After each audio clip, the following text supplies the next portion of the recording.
Hey folks, it's Mayor Larry Hushour here, and I'm here in Town Hall with the chairman of the Flatiron Task Force, Larry Valett.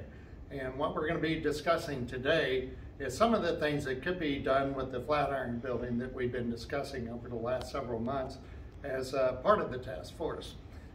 Larry has created an architectural model, and I'm going to turn it over to him and let him talk about two things. But the first thing we're going to talk about is what we initially brought up, which is the possibility of putting a tunnel through the lower part of the building. So I'll turn this over to Larry so he can explain that. Thanks. Thank you, Mayor. I appreciate it. Hi, everybody. I'm Larry Valett. I'm the chairman of the Mayor's Task Force Committee. The purpose of the committee, of course, is to save and preserve this Flatiron building, which is our historic building on the center of Main Street, and really work with the town and other allies and partners to do some economic development surrounding the building that would incorporate some of the arts and other features that would help us capitalize on things like grant funding and offsetting town costs. So the committee has been working hard this fall to fundraise to help fund a engineering report, as well as develop some architectural concepts that I want to talk about today. So feel free to come on close and we'll talk about the building. So as it stands now, the engineering report and the committee have proposed two options really to save the building. The first option in general is really to preserve the building in place as it is. And as you see it now, currently this building is a scale model replica with appropriate distances that exist on Main Street. This sidewalk in front of the building is essentially the drive line of which exists now as it goes down to Conchetta's.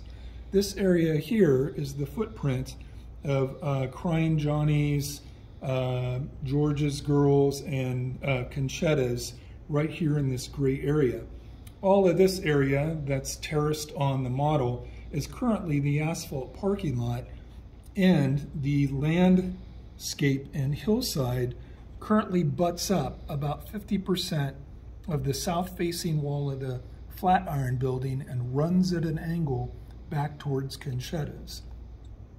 So, concurrent with the recommendations in the recent engineering report, some of the work that could be done to preserve the Flatiron building would be to essentially excavate here on the ridge behind the Flatiron building for the purpose of either replacing or restoring this eastern-facing wall.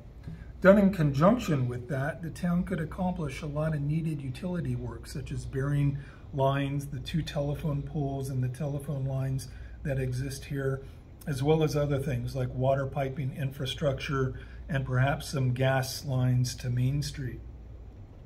Once that excavation is accomplished, all of this, which you see now on the video, is currently the shoulder of Park Avenue that's being used.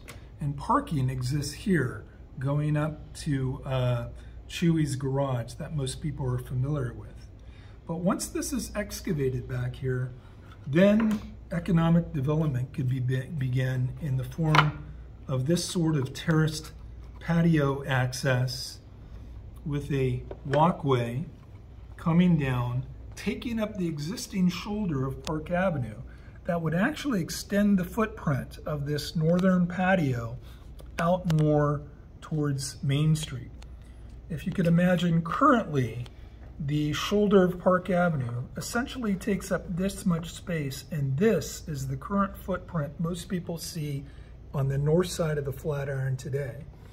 But with this type of excavation and development, we could broaden this footprint that would allow for pedestrian access to the Flatiron.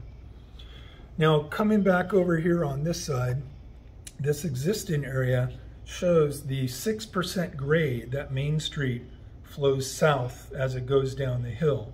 So some sort of open terraced patio for outdoor gathering and dining can be designed. This is just one of many possibilities. And we would have a series of existing pedestrian ramps that are essentially the sidewalk that would carry people up to the building. These could be positioned anywhere. The wall could be positioned anywhere. If you want to come over on this side, and the depth and the side of the patio can be as far back as the town of Mount Airy and the people want to make it. So there's really no set structure that's committed to at this point.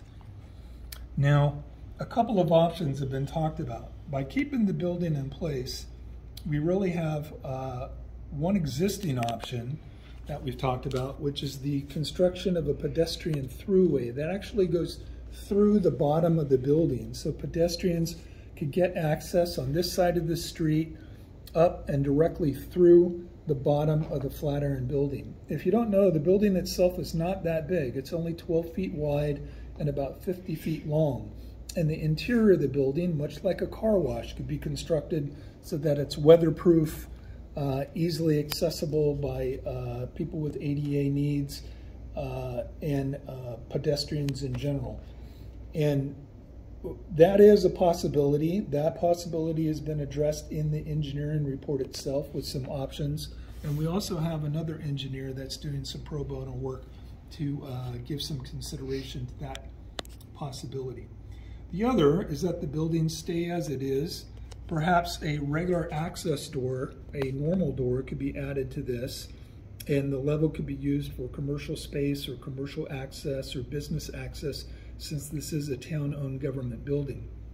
And any number of options would then exist for building a pedestrian access or rampway to come up this side of the wall in a series of zigzags cross Park Avenue, so then access can be granted back down Park Avenue. So those are some other options. If you take a look at the wall here, this is really meant just to demonstrate the artistic design that we're trying to incorporate into all of this economic development. And the purpose of that is for grants.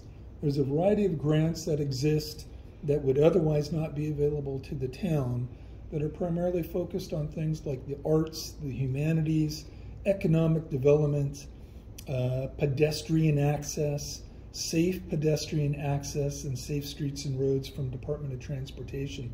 And all of that money could be incorporated into this type of historic restoration and preservation of the building.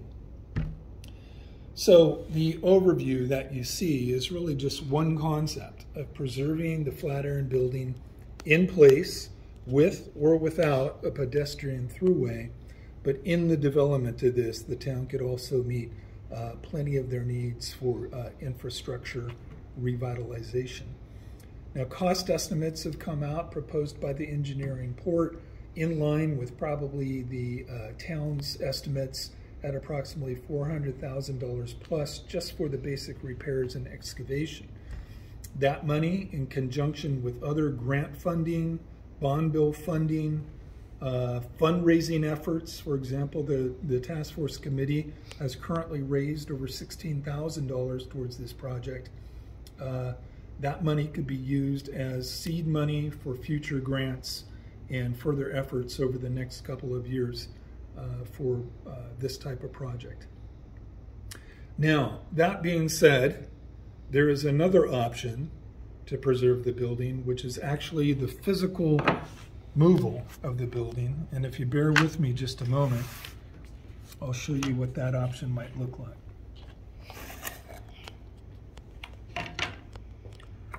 So essentially, in moving the Flatiron building, the idea would be for approximately the same cost that it would be to excavate behind the Flatiron building, restore the wall, or repair the wall, a new foundation could essentially be built. And the Flatiron building, the upper portions of brick, could actually be moved and slid into place on top of that new foundation. The rough cost estimates appear to be the same, whether it's repairs or the physical replacement of a foundation. But again, economic development would most likely occur in some form or fashion around it. And then again, using our puzzle pieces, this would essentially more or less be the concept if you come back around here. So the Flatiron essentially exists about here and it would need to be moved over to a full new footprint here in this type of design. So access to the Flatiron here at this point would be gathered through a street-wide sidewalk, accessible up a flight of steps onto a terrace patio. There could be any series, again, needed ramps, steps for outdoor pedestrian gathering or dining. We could do any type of feature with a back retaining wall in any type of position. And very similar to the front one, there would be some sort of rear second floor terraced access that would be provided here on this side. And again, a series of stairways accessible on the north face coming down for pedestrian access.